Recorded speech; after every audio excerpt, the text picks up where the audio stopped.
नमस्कार, प्रणाम। मैं हूं सर्वेश और आप हैं मेरे साथ पुण्य पथ पर। और आज हम बात करेंगे कन्नौज नरेश जयचंद की। जयचंद के बारे में एक धारणा है कि जयचंद्र एक देशद्रोही व्यक्ति थे, एक गद्दार शासक थे। तो आज हम चर्चा करेंगे कि क्या सचमुच जयचंद गद्दार थे, उन्हें देशद्रोही कहना क्या सचमुच सही है। जयचंद के बारे में पहले हम थोड़ी सी जानकारी ले लेते हैं। जयचंद गहरवार वंश, जिसे राठौर वंश भी कहा जाता है, के शासक थे और उन्होंने सन 1170 ईस्वी में राजभार संभाला था। 1170 से 1194 ईस्वी तक उन्होंने कन्नौज पर शासन किया था। इसी बीच में 1192 में तराइन के द्वितीय युद्ध में पृथ्वीराज चौहान पराजित होते हैं और जिसको लेके ये आम धारणा है कि जयचंद ने गोरी की सहायता की थी और जिसके कारण पृथ्वीराज चौहान पराजित हुए थे। अगर हम गोरी की बात करें तो एक भ्रम है लोगों के मन में कि गोरी ने पहला आक्रमण 1191 ईस्वी में किया था। यह सच नहीं है। गोरी ने 1191 के पहले भी भारत पर कई बार आक्रमण किया था और वो सारे आक्रमण पृथ्वीराज चौहान पर न होकर कन्नौज पर अर्थात जयचंद पर किए गए थे। और जयचंद ने कम से कम 3 बार तो मोहम्मद गोरी को बुरी तरीके से पराजित किया था। तो ये कहा जाना कि पृथ्वीराज चौहान के विरुद्ध गोरी की मदद जयचंद ने की होगी, यह पूरी तरह से खारिज हो जाता है, क्योंकि गोरी पृथ्वीराज चौहान का जितना बड़ा शत्रु था उससे ज्यादा बड़ा शत्रु वो कन्नौज का था, जयचंद का था। हम तनिक तात्कालिक परिस्थितियों को समझने का प्रयास करते हैं। 12वीं शताब्दी के उत्तरार्ध में उत्तर भारत में 3 बड़ी शक्तियां थीं। कन्नौज अर्थात जयचंद, और दूसरे महोबा के चंदेल अर्थात परमर्दी देव, और तीसरी शक्ति बन के उभरे थे पृथ्वीराज चौहान। पर आपको याद रखना होगा कि इन तीनों में कन्नौज नरेश जयचंद सबसे बड़ी शक्ति थे। उनकी सेना बड़ी थी, उनका राज्य बड़ा था और इसी के कारण मोहम्मद गौरी ने पहले बार बार जयचंद पर आक्रमण किया था। 3 बार में जब वो जयचंद को पराजित नहीं कर सका, तब उसने चौथा आक्रमण पृथ्वीराज चौहान की तरफ से करके और उधर से भारत में घुसने का प्रयास किया था। यह ऐतिहासिक सत्य है। जयचंद के बारे में अनेक इतिहासकारों ने, आरसी मजुमदार और पावेल आदि ने, यह स्पष्ट लिखा है कि जयचंद ने गोरी को नहीं बुलाया था। जयचंद की गोरी के आक्रमण में कोई भूमिका नहीं थी। और डॉक्टर अशोक कुमार शर्मा तो यहां तक कहते हैं कि जो कहानी पृथ्वीराज चौहान और संयोगिता के प्रेम को लेकर गढ़ी गई है वो पूरी तरह से फर्जी है। सत्य यह है कि जयचंद्र की संयोगिता नाम की कोई पुत्री ही नहीं थी। तो अगर अशोक कुमार शर्मा की माने तो यह स्पष्ट है कि संयोगिता प्रकरण था ही नहीं। तो जो ये कहा जाता है कि संयोगिता के अपहरण का बदला लेने के लिए जयचंद ने गोरी की सहायता की थी, यह बात भी पूरी तरह से खारिज हो जाती है। हम थोड़ा सा जयचंद के परिवार को समझ लेते हैं। जयचंद के पिता महाराज विजयचंद्र और जयचंद्र भी, ये दोनों सबसे ज्यादा यदि किसी चीज के लिए जाने जाते हैं तो वो है मंदिरों के पुनर्निर्माण के लिए। हालांकि जयचंद ने अपने जीवन में बहुत सारे युद्ध लड़े और जीते भी। उसमें हिंदू राजाओं से भी अनेक युद्ध थे और मुस्लिम शासकों से भी अनेक युद्ध थे और जयचंद ने लगभग अपने सारे युद्धों को जीता था। पर इसके अलावे भी मैं जिस बात के लिए जयचंद का सबसे अधिक सम्मान करता हूं वह यह है कि जयचंद ने ही अयोध्या के राम मंदिर का निर्माण कराया था।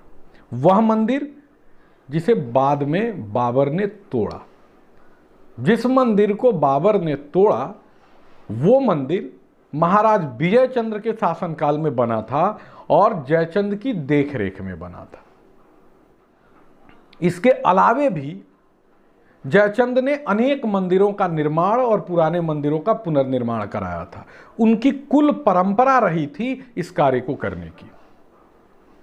अब अगर हम मोहम्मद गौरी के आक्रमणों को ठीक से समझने का प्रयास करें तो सत्य यह है कि गौरी को भारत पर अपनी सत्ता स्थापित करनी थी और इसके लिए उसने पहले भी 3-4 प्रयास किए थे, पर हर बार वो जयचंद से पराजित हुआ था और इसलिए सन 1191 में उसने जयचंद की बजाय पृथ्वीराज चौहान पर आक्रमण किया, क्योंकि पृथ्वीराज चौहान जयचंद की अपेक्षा एक छोटे राज्य के शासक थे और उनकी सेना भी जयचंद से कम थी।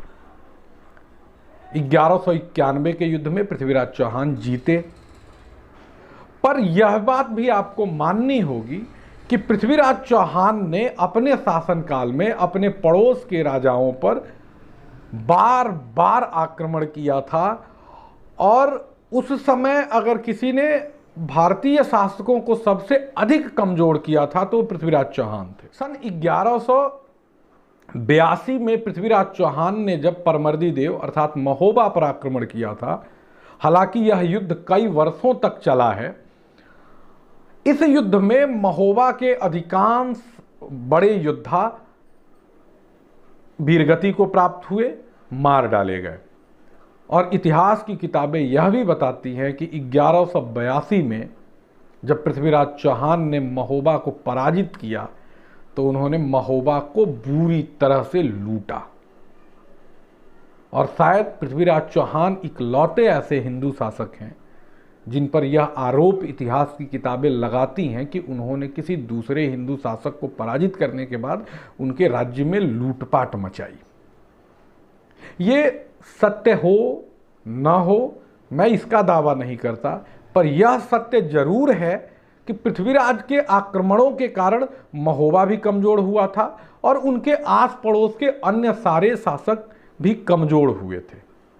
और यही कारण है कि जब 1191 में पराजित होने के बाद 1192 में दोबारा मोहम्मद गौरी भारत आता है तो पृथ्वीराज की सहायता करने के लिए अन्य हिंदू राजाओं के पास उतनी शक्ति नहीं थी कि ये सब मिलकर गौरी को पराजित कर सके।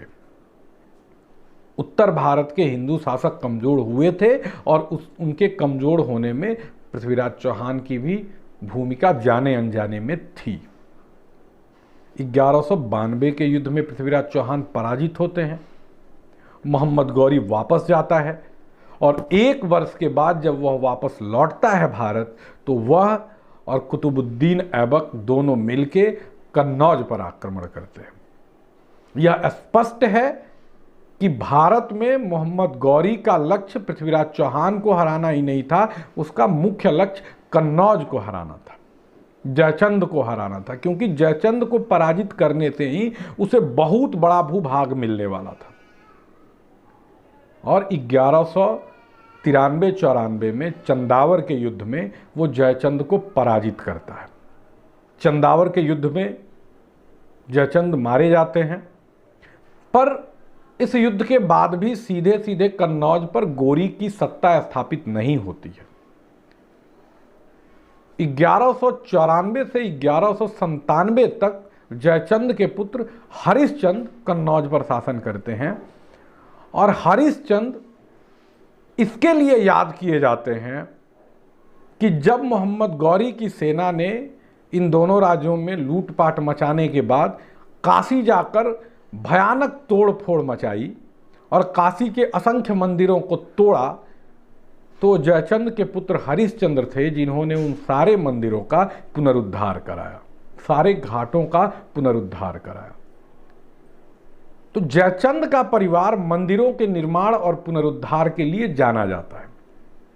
अब जयचंद को गद्दार घोषित किए जाने के कारणों को समझते हैं।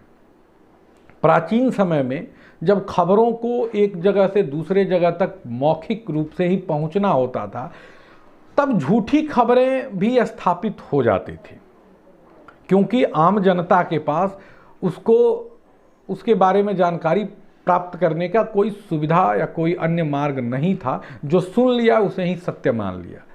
तो जयचंद का गद्दार होना एक भ्रम के रूप में लोक में रहा है। पिछले 10, 20, 50 वर्षों में सिनेमा ने भी जयचंद को गद्दार घोषित करने में अपनी पूरी ताकत लगा दी है। कई सारे सीरियल और फिल्में आदि ऐसी बनी हैं जिनमें बार बार जयचंद को विलेन और गद्दार के रूप में दिखाया गया। यह एक अलग तरह की भेड़ चाल है जिसका सच और इतिहास से कोई लेना देना नहीं है। कोई के आसिफ आता है और वो अकबर को अत्यंत उदार बता देता है और अकबर और जोधा की एक प्रेम कहानी गढ़ दी जाती है और सिनेमा उसको स्थापित कर देता है। यह इसी तरह का एक प्रयास है कि जयचंद को भी गद्दार घोषित कर दिया गया। मुझे लगता है कि भारतीय इतिहास में जयचंद को मंदिरों के पुनर्निर्माण के लिए याद किया जाना चाहिए।